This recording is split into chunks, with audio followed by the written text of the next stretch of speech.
नमस्कार। I cannot heal your pain. मैं आपके दर्द को ठीक तो नहीं कर सकता, पर हाँ, कुछ पल का आपको सुकून जरूर दे सकता हूं अपनी बातों से। और अगर आपको कोई परेशानी है जो आप साझा करना चाहते हैं, तो एक ख्वाब 7@gmail.com पर आप शेयर कर सकते हैं। आपकी पहचान गोपनीय रखी जाएगी। तो शुरू करते हैं।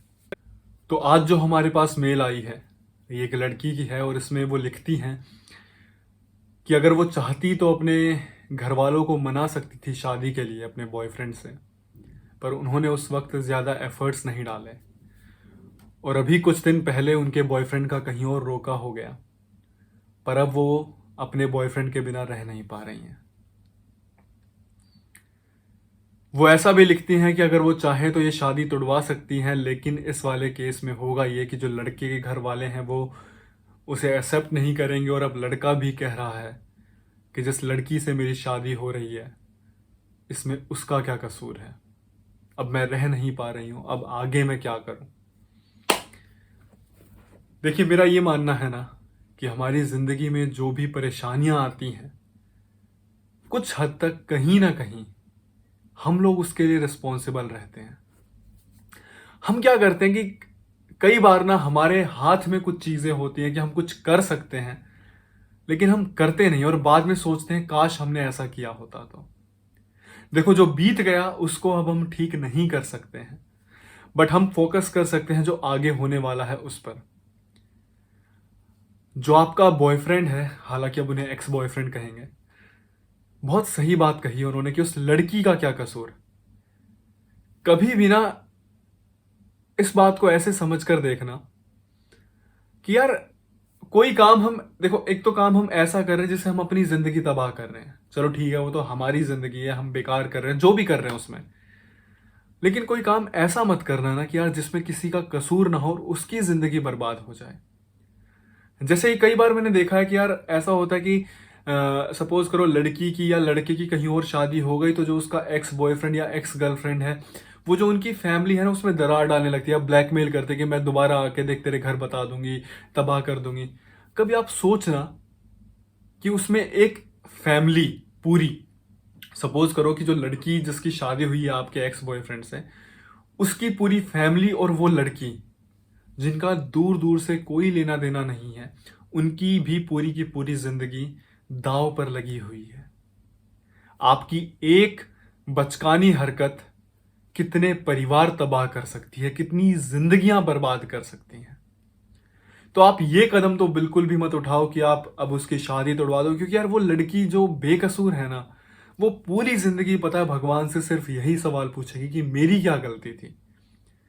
जो वो बाप है जिसकी इज्जत दाव पर लगी हुई है ना, वो ये सोचेगा कि यार मैंने तो पूरी जिंदगी ऐसा कोई काम नहीं किया कि मेरी बेटी को ये भुगतना पड़ा और ये रिश्ता टूट गया। जो आप कह रहे हो कि अगर आप चाहो तो रिश्ता तोड़वा सकते हो। इसीलिए कहा जाता है कि जिंदगी बहुत छोटी है, वक्त रहते रिश्तों को बचा लो। एक बार वो रिश्ते हाथ से फिसल जाते हैं ना, तो चाहे आप कितनी कोशिश क्यों ना कर लो, कितने आप एफर्ट्स डाल लो, कुछ नहीं हो पाता है। अब यहां से मैं यही आपको सलाह दूंगा कि आप जो आने वाली अपनी जिंदगी है वो कैसे आप ठीक कर सकते हो। जैसा कि मैंने पहले भी कहा है कि वक्त लगेगा, और 7 साल आपने कहा बहुत लंबा समय होता है। 7 साल इतना लंबा समय है कि आज के टाइम में अगर हम बात करें तो 75% जो शादियां हैं वो 7 साल नहीं टिक पाती हैं।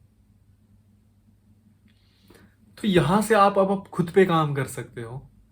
देखो, मन में जलन रख के, ठीक है, मन में आप एक नेगेटिविटी लेके चलोगे उस इंसान के लिए या फिर उसकी जो वाइफ है, कुछ नहीं हो पाएगा। वो लड़का अभी तो शायद उसके भी मन में कुछ ना कुछ बातें होंगी, थोड़ा परेशान होगा, पर आने वाले 6 महीने में, साल भर के बाद, जब वो अपनी मैरिड लाइफ उसकी काफ़ी सेटल हो जाएगी, तो वो भी बातें भूलने लगेगा। और यकीनन आपको शुरू में तो बहुत जलन होगी। आप उनकी प्रोफाइल्स खोल के देखोगे कि क्या चल रहा है, कैसा चल रहा है, फिर आप खुद को कोसोगे, कई बार हंसोगे कि अगर मैं होती तो देख, ये हमारा कपल इतना अच्छा लगता। आप उसको कई बार मैसेज भी करोगे, बट मैं ऐसा कहूँगा कि यार इस सब से कुछ भी नहीं होगा।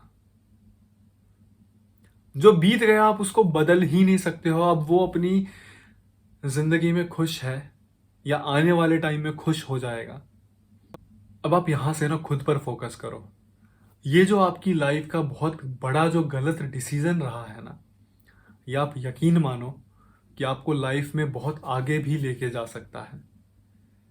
वो कहते हैं ना कि अगर आपको बहुत कम एज में एक सबक मिल जाए ना, तो वो आपको बहुत ज़्यादा आगे लेके जा सकता है, जो आपने कभी ज़िंदगी में सोचा भी नहीं हो। क्योंकि अब यहाँ से ना ये पूरी ज़िंदगी आपको ना, अगर आप कोई गलती करने का भी सोचोगे, तो ये वाली गलती ना आपको रिमाइंड करेगी कि देखो इसका जो रिजल्ट है वो कितना ज़्यादा भयानक हो सकता है, कितना ज़्यादा खराब हो सकता है, कितना ज़्यादा आपको बर्बाद कर सकता है। तो यहाँ से ना आप जो भी अपनी लाइफ में डिसीजन होगे ना, बहुत सोच समझ के लोगे। जो भी आप काम करोगे ना, बहुत सोच समझ के करोगे। एंड यकीन मानो, अगर आप यहाँ से उभर गए तो आप जिंदगी में बहुत ऊंचाइयों पर जाओगे। कई बार यार ठोकर लगनी जरूरी होती है, और ये जो आपको ठोकर है ना, ये अगर आप मेरे से आज लिखवा लो, अगर यहाँ से आप अगर संभल गए तो आप बहुत आगे जाओगे। वक्त लगेगा आपको, बहुत आपको सहना पड़ेगा, बहुत रातें आपको बहुत मुश्किल से कटेंगी आपकी। कई रातें आपको बिल्कुल मन करेगा कि मैं अपनी ज़िंदगी को ख़त्म कर दूं। कई रातें आप काट नहीं पाओगे, अपनी पुरानी जो मेमोरीज हैं उनको देखोगे पलट पलट कर। पर ये वाला वक्त जो है ना, वो आपको खुद ही काटना होगा। कोई सहारा नहीं है आपके पास फिलहाल, कोई चारा नहीं है आपके पास फिलहाल। पर इस वक्त को निकालो, खुद के ऊपर काम करो। एंड आपकी मेल का मैं दोबारा इंतज़ार करूंगा, आज से 1 साल या 2 साल बाद। आप ज़रूर मुझे दोबारा मेल करिएगा सेम मेल आईडी पे, और बताइएगा कि क्या वाकई में आपकी लाइफ का चेंजिंग मोमेंट था। और मैं खैर ये बात आज मुझे बोलनी नहीं चाहिए, फिर भी मैं आपको बोलूँगा कि जो भी आपकी ज़िंदगी में दुख दर्द, जो भी आपका बुरा वक्त चल रहा है, वो आपको अभी थोड़े वक्त के लिए काटना तो पड़ेगा। पर एक चीज़ याद रखना, कभी भी मुस्कुराना मत भूलना। शुक्रिया।